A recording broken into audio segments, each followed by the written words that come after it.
Gente de Deus, boa noite. Boa noite, gente. Muito bem, graça de Jesus para todos. Amém, gente? A graça de Jesus também para todos os que em casa, pela internet, nos assistem nesse momento. E se você também quiser nos seguir pelo Instagram, @IBMorumbi, @IBMorumbi. Então nós, nesse momento, chegamos ao final da nossa jornada de devoção 2015, onde nós refletimos em 21 dias sobre o tema Eu faço parte de quê, gente? Não, tá fraco. Eu faço parte? Exatamente. Então, desde as crianças até os adultos, até aqueles de cabeça mais branca, todos nós, durante 21 dias, dissemos juntos, eu faço parte de uma nova geração. Então, cada domingo, nós escolhemos um personagem bíblico para refletirmos sobre ele. Falamos sobre José, sobre Daniel, sobre Salomão, e hoje eu escolhi uma pessoa que, de cara, eu já diria que esse cara me representa. Na verdade, eu acredito que ele nos representa. Eu diria mesmo, #Timóteo me representa. Legal isso, gente? #Timóteo me representa. Esse é o cara. Então eu quero ler a segunda carta que o apóstolo Paulo escreveu para ele. Abra lá comigo, 2 Timóteo, capítulo 1. Nós vamos ler a partir do verso 1.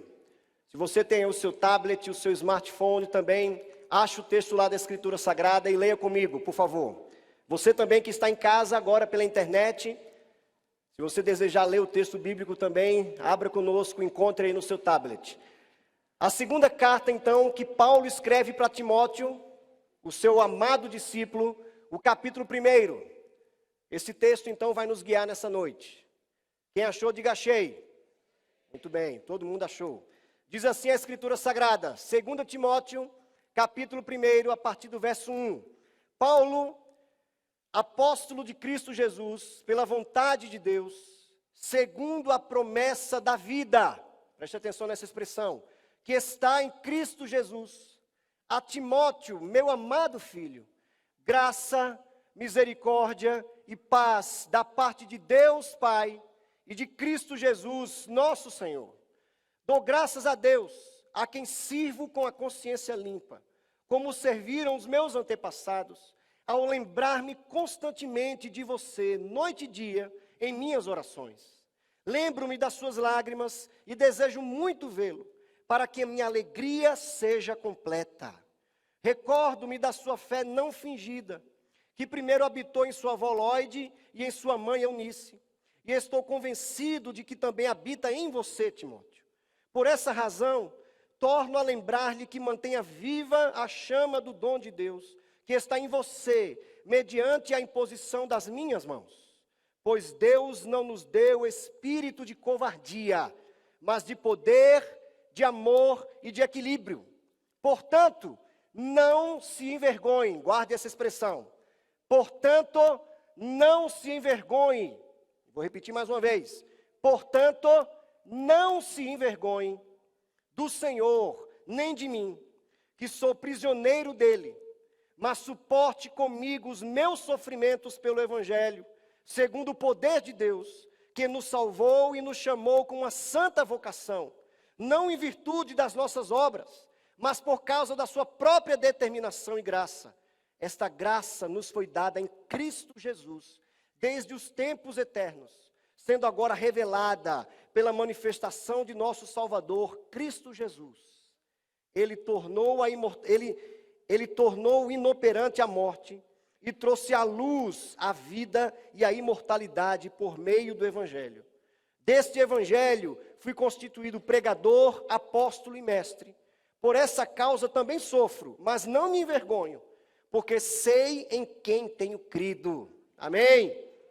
E estou bem certo de que Ele é poderoso para guardar o que lhe confiei até aquele dia. Vamos orar mais uma vez. Baixa a sua cabeça, fecha os seus olhos. Você que está em casa também assistindo pela internet, nos acompanhe em oração. Peça ao Senhor juntamente comigo agora, que Ele fale conosco. Que Ele venha de encontro às nossas necessidades mais profundas. Que Ele, através da Escritura Sagrada, essa palavra que corta o nosso espírito, as nossas juntas e medulas, que vai até o ponto da divisão do nosso mais íntimo ser. Então ore para que essa palavra nos desafie nessa noite, e para que possamos sair daqui encorajados pelo Senhor. Senhor Deus, no nome de Jesus, que seja assim. Obrigado pela maneira tão maravilhosa com a qual já fomos dirigidos em adoração e em oração também. Obrigado, Deus, porque podemos adorar ao Senhor juntamente com esse povo que se chama pelo Teu nome, Senhor. Que seja assim, que o Senhor nos desafie através da Tua palavra. No nome de Jesus que oramos. Amém e amém. Se eu fosse dar um título a essa reflexão de agora, eu daria o seguinte: não se envergonhe. Vamos repetir juntos? Não se envergonhe. Essa segunda carta que o apóstolo Paulo escreve para o seu amado discípulo Timóteo, ele já estava praticamente no final da sua vida. Paulo, apóstolo, já estava no final da sua jornada, já praticamente dando adeus a tudo que ele viu que Deus fez por intermédio dele. E ele agora, então, se motiva, se encoraja a escrever para o seu amado discípulo, exatamente para encorajá-lo. Exatamente para dizer a Timóteo: Timóteo, eu sei quem você é, eu conheço você, eu sei o que Deus fez na sua vida, não somente na sua vida, mas na vida da sua família, e através da sua família, na sua vida também. Então eu sei que essa fé do Evangelho de Jesus, que um dia habitou em Eunice, habitou na sua avó e depois habitou em você, essa fé evangélica.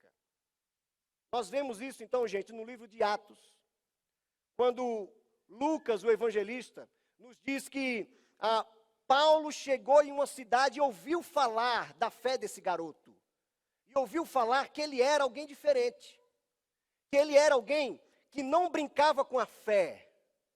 Que era alguém que, mesmo tendo sido criado num lar misto, vamos dizer assim, um pai grego e uma mãe judia convertida ao cristianismo, mesmo assim ele era um garoto que poderia se dizer: esse menino me representa.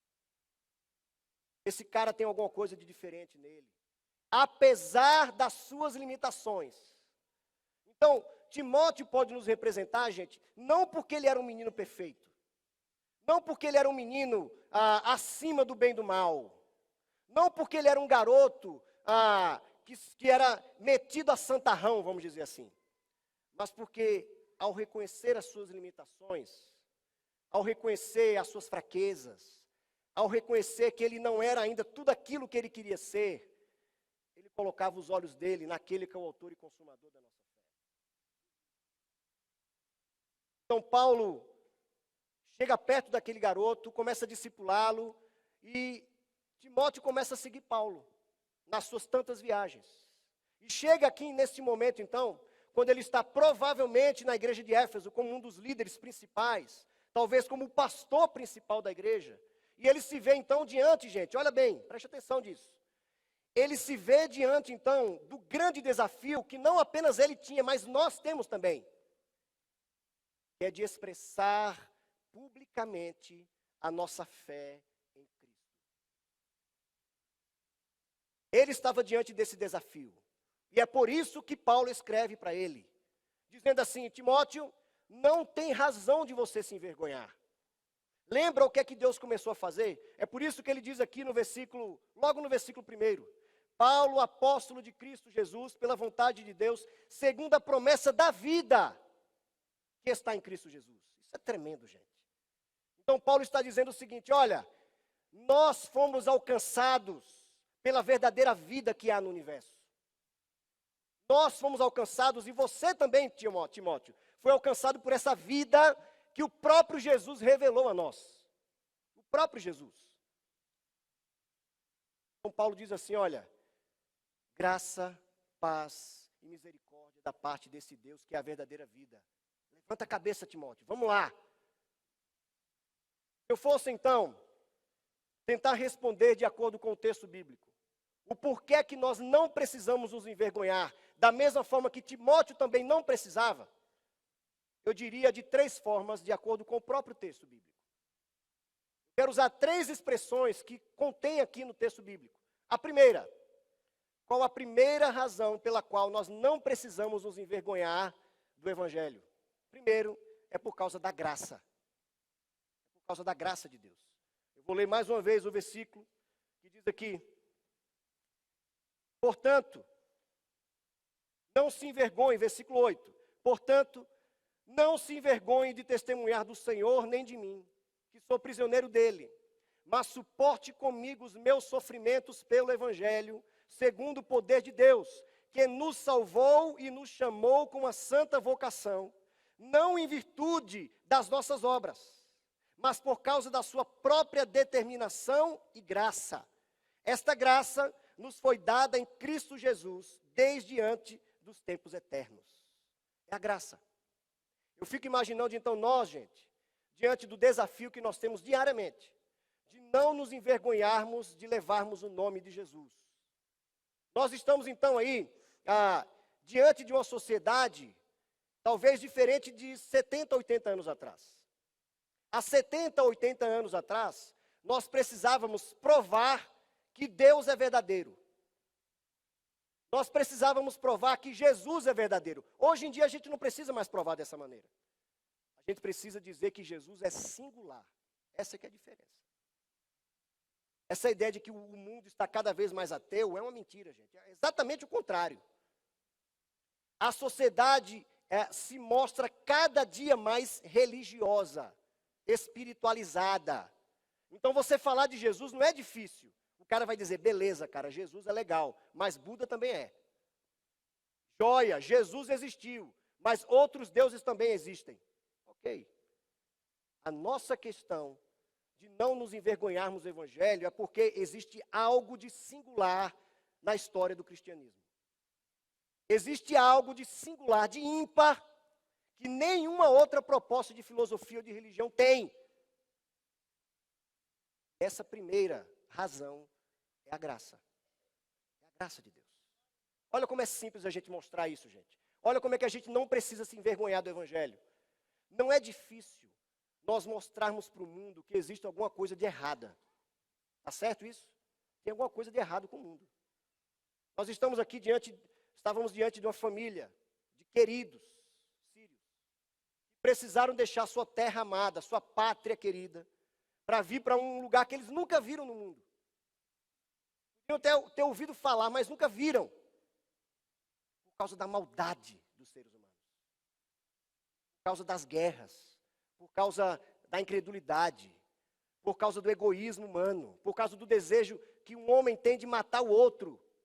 Tem alguma coisa de errado com o mundo, gente. Nós não precisamos nem falar de guerras. Vamos falar da nossa vida dentro de casa.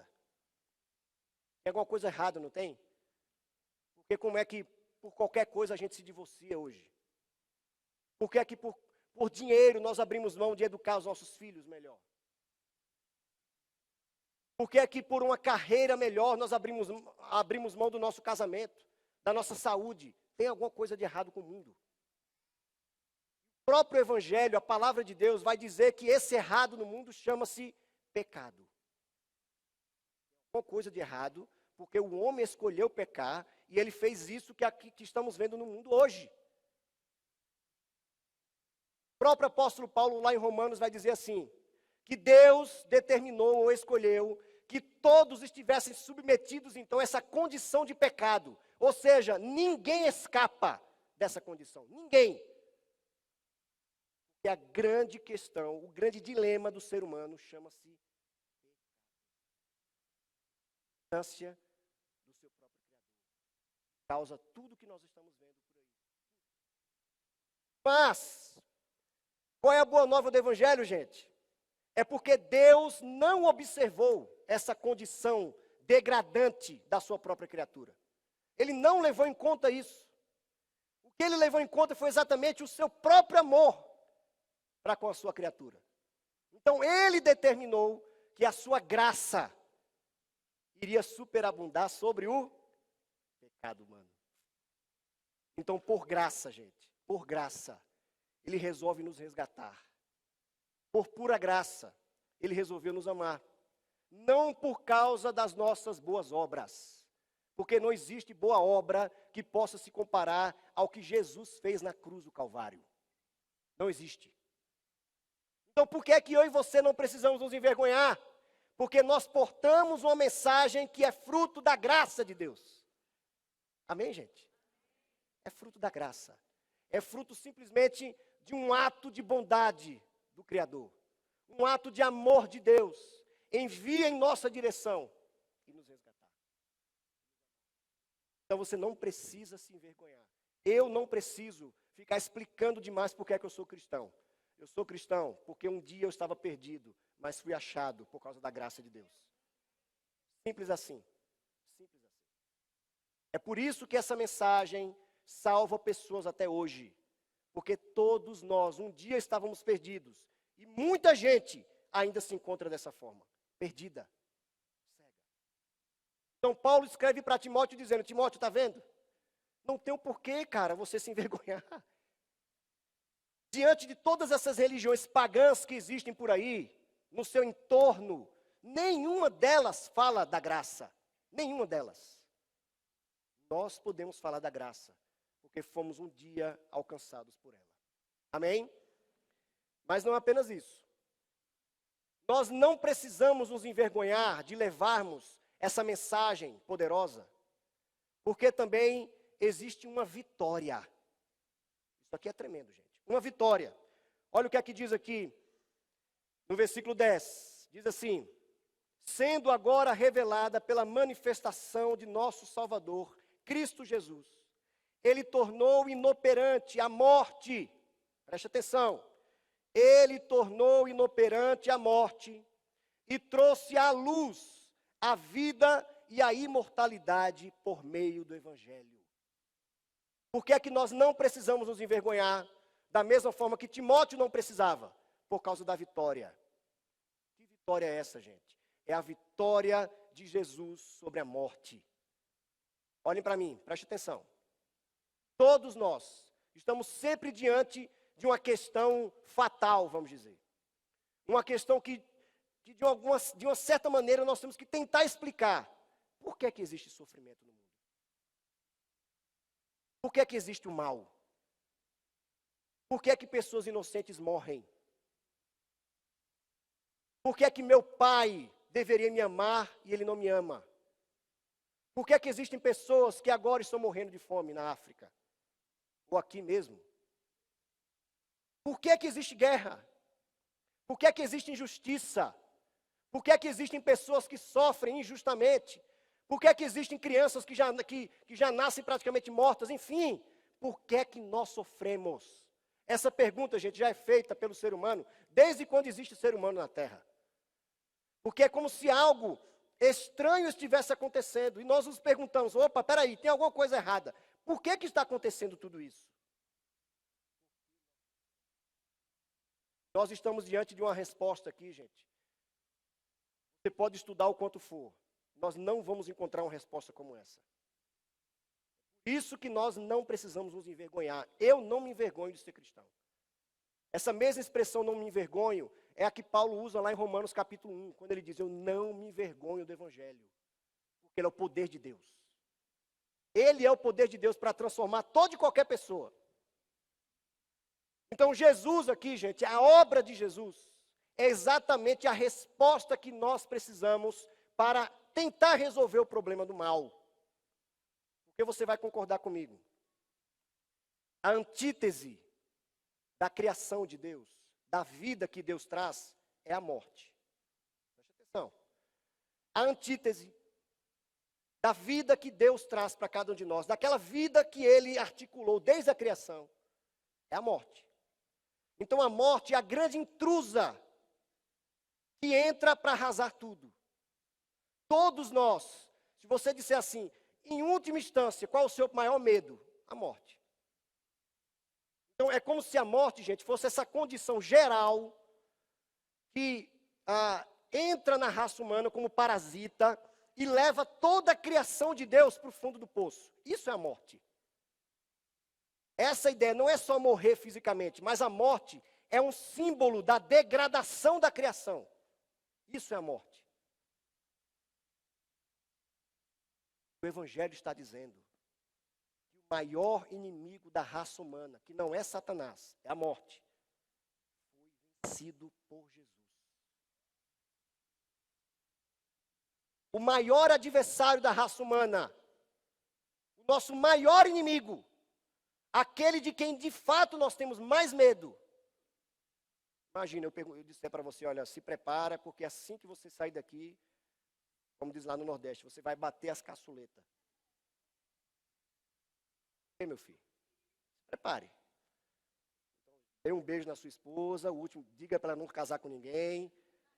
Se prepare, é o que eu digo para minha esposa, olha, se quando eu morrer você se casar, de madrugada eu venho puxar o seu dedo do pé. Não se case, não se case. Eu venho aterrorizar você de madrugada. Imagina se eu dissesse isso agora. Eu sei que todos nós aqui tremeríamos de medo, porque a morte causa terror. Mas a mensagem do Evangelho, gente, ela traz esperança. A mensagem do Evangelho vai nos dizer, então, que Jesus morreu não apenas para perdoar os nossos pecados, mas para aniquilar o poder da morte. Nós continuamos a morrer, eu sei disso. A raça humana continua ainda a se degradar, mas a morte não tem mais a última palavra. Essa é a mensagem do Evangelho. É por isso que Timóteo não precisava se envergonhar, e nós também não precisamos nos envergonhar. Porque a morte não tem mais a última palavra. Então, qual é a boa nova? Esperança. É o que nós podemos, então, dizer pelos 4 cantos do mundo. Há esperança. Porque Jesus Cristo veio, morreu e, principalmente, ressuscitou. Ele venceu. Ele foi ressuscitado pelo poder do Espírito Santo. A morte não pôde detê-lo. Ele ressuscitou. Ele está no nosso meio agora aqui, ressuscitado, sendo adorado por todos nós. A vida, então, venceu. A vida tem a última palavra. Por isso que Paulo diz para Timóteo, essa vida que se manifestou em Cristo Jesus é o que nós temos. Essa vida. Amém, gente? É mensagem de esperança. Aí eu diria para as pessoas, olha, existe já algo novo que Deus está fazendo no mundo. A despeito, apesar do sofrimento, apesar de tanta gente ainda sofrendo, chorando, sendo injustiçada, existe já uma maquete do que Deus está fazendo de bom no mundo. Existe um protótipo do que Deus está fazendo de novo no mundo. Sabe qual é o nome desse protótipo? Sabe qual é o nome dessa maquete? A Igreja de Jesus. Nós somos a prova de que Deus está fazendo tudo novo no mundo. Porque onde é que nós estávamos antes? E estamos agora.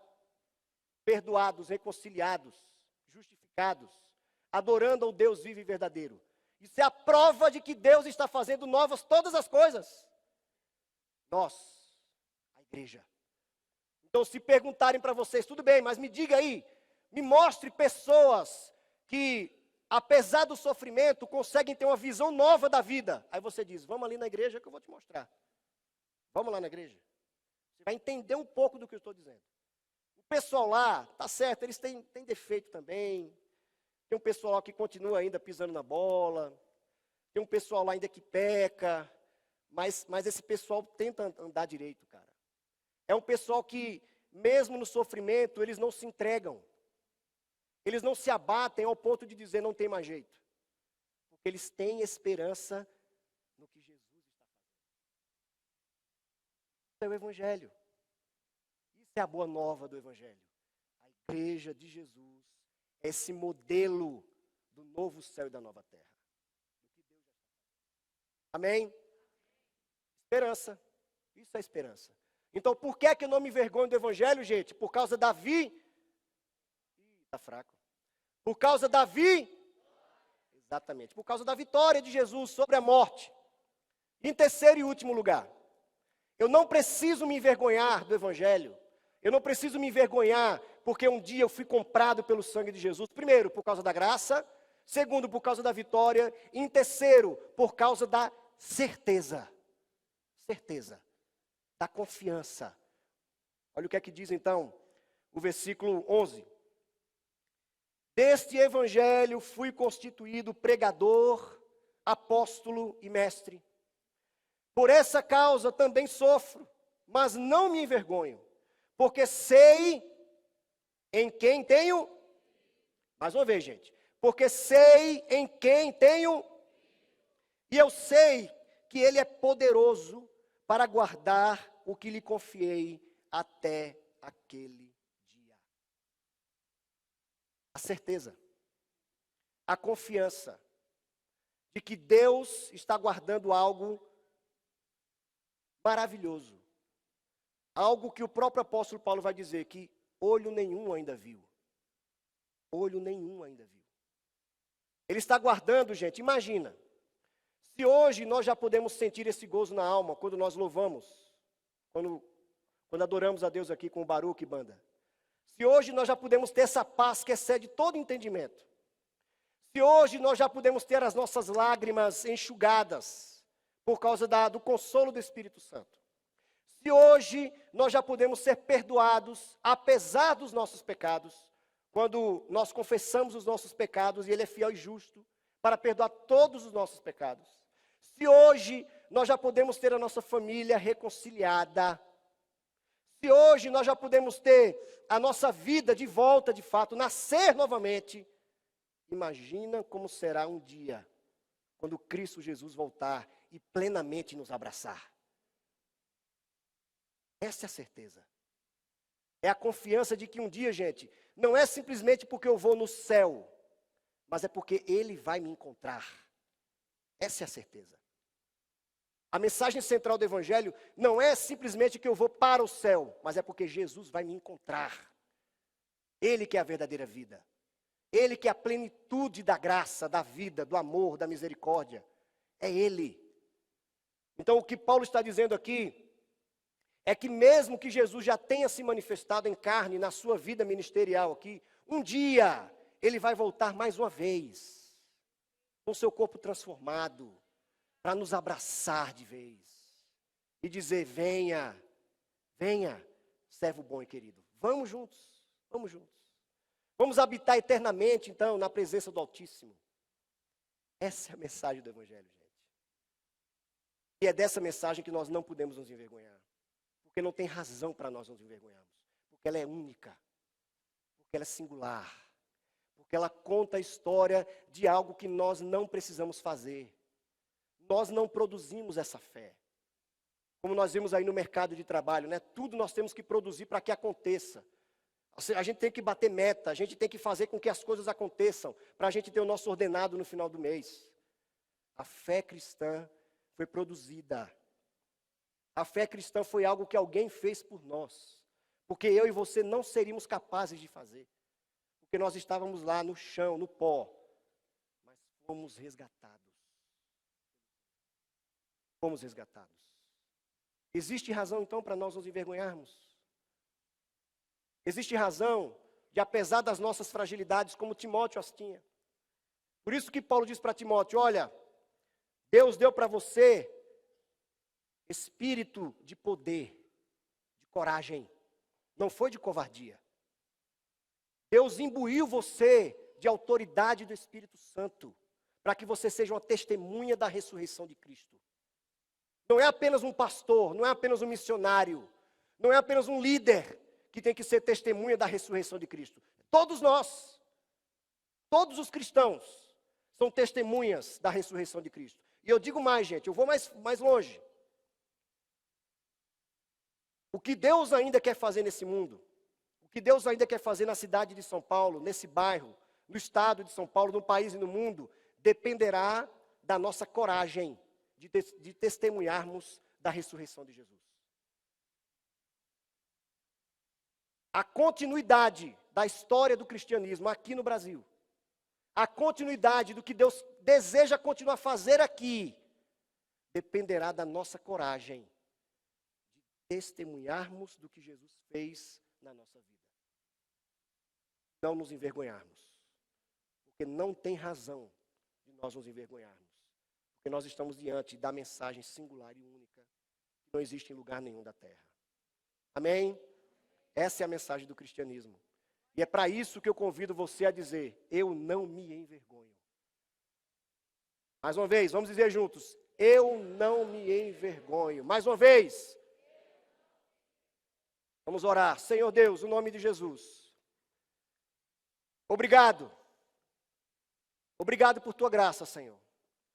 Obrigado porque podemos dizer que até aqui o Senhor nos ajudou. Até aqui o Senhor foi gracioso para conosco. Muito obrigado porque um dia também o Senhor me alcançou por pura graça. A mensagem do Evangelho alcançou o meu coração e a minha mente. De modo que fez um rebuliço em mim, transformou-me. Transformou meu pranto em dança. A minha falta de coragem em coragem de testemunhar da ressurreição de Jesus. Então, Senhor, no nome de Jesus, que Timóteo seja esse modelo para nós. Que ao sairmos daqui essa noite, nos encorajemos mais uma vez a dizer que nós não nos envergonhamos de portarmos essa mensagem que transforma, essa mensagem que é singular, que é única, que religião, que filosofia de vida nenhuma no mundo chega perto de ter, porque Jesus é singular. O que ele fez, nenhum homem, nenhum Deus na face da terra fez igual. Obrigado, Senhor. Nós não precisamos nos envergonhar. E ainda em oração, ainda em atitude de oração, quero desafiar você nesse momento. Se você quiser dizer juntamente comigo, de peito aberto, com coração aberto, com coragem, se você deseja dizer comigo, eu não me envergonho, fique de pé no seu lugar. Se você quer ser desafiado a sair hoje à noite, renovado pelo poder do Espírito Santo, transformado, reanimado, encorajado mais uma vez.